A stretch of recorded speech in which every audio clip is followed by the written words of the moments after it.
Sapang kahitsun kalung athengin sapang kilam hanen tibin golhan kanga laling golhang ka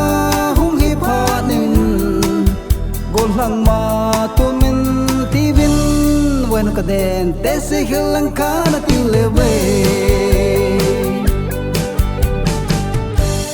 te se ka hung hin ka kong a kon ta hi tun wa ki ol tan te ka ti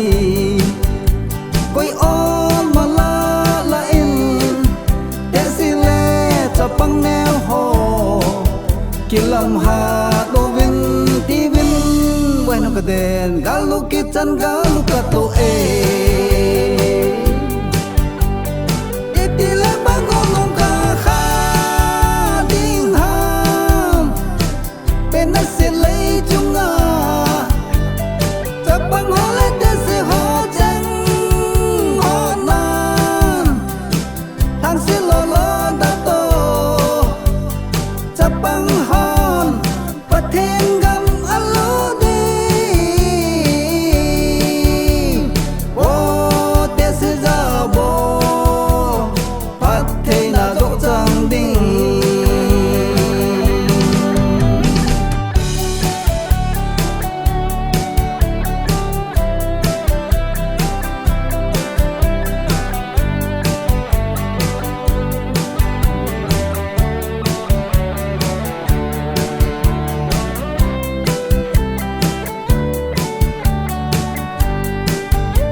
Sapang neo cha chu na lung sit lo ham hung ngo boy tin jol phan te se lukang ho jong a dei lam in pu zon mu sit le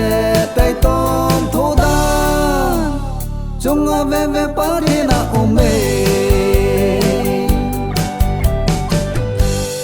pakai jesu in ai lan dang pu chun sapang neo cha cha ho cha chu các co mà hiền pu dun te si lu kang ho jong chu alu ka alo pina za bon lang kho tu na ti e